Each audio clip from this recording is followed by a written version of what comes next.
Just gonna tell you this, I really don't talk about stuff like this on this channel, being my YouTube channel that is. But I do want to warn people about Indiana. Now you've probably heard before that you don't want to drive through Indiana, you want to drive around it. And I know of people who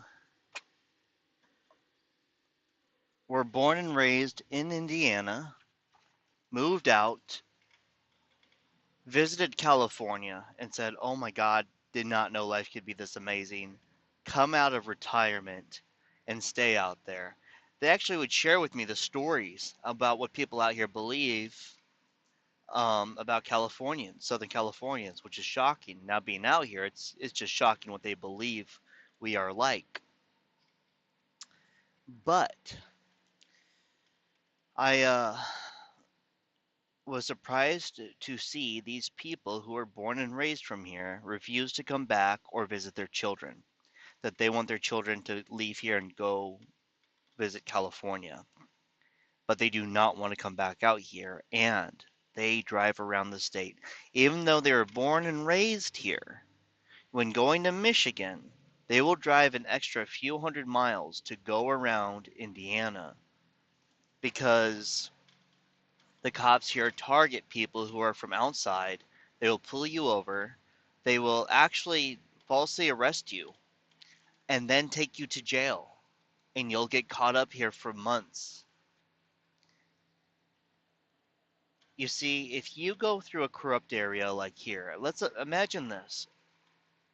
Imagine driving through Indiana and being pulled over, and the cop can't find anything, and the cop keeps coming up with different reasons on why he pulled you over. He can't stick with the same reason. Before you know it, you're in cuffs, and you're thinking this has got to be some type of practical joke or something because no government operates this way. There are cameras around, the dash cam, body footage, all this stuff, and you're thinking this is going to be a very, very serious lawsuit.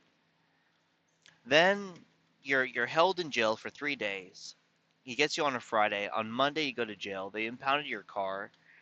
Um, you get a free lawyer, whatever they're called, or actually this has happened too. You don't have money, and they don't allow you a lawyer. They don't allow you a lawyer. You're not allowed to have one. Then they threaten you, saying that you're going to say you're guilty of a felony. Like, what? This has happened.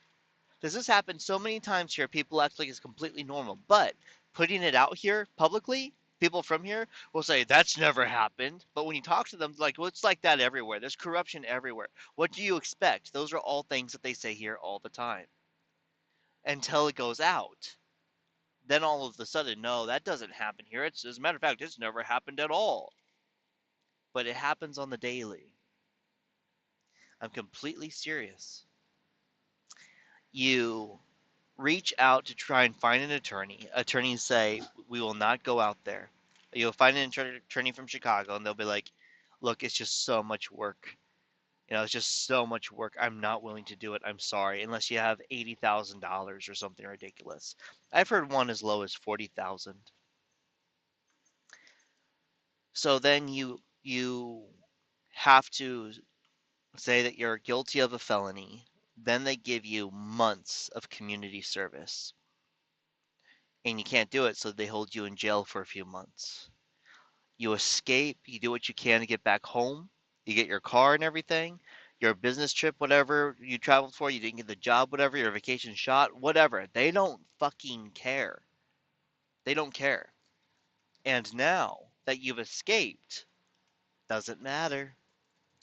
You are legally a felon within a state within the United States.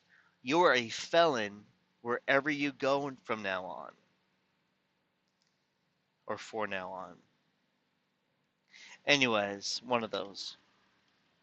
And the only way for you to get that reversed is to come up with the tens of thousands of dollars that's needed, travel back to Indiana, and have to take it back to their own court for them to determine whether they broke the law or not. And now all of the records just happen to be missing. And all of that stuff, it's all been thrown out, right? But they say that every single drive's corrupted, every single part's corrupted, everything just happened to be corrupted. They don't know. And now, guess what? You think, well, since they have no evidence against me or anything, it gets thrown out? It does not. You have to start the case from the very beginning all over again. You don't have your right to appeal anymore. And this would take you years and more money than you'll probably generate within that decade. And that's what happens in Indiana. It is not a secret. People are very open about it, but it is by far what I've seen the most corrupt state within the United States. Again, so far, calculating it, looking into all the people here, when it comes to the judges and the police and the mayors, all of that stuff, not congressional, but everything else is roughly 100%. It's roughly a 100% corruption rate.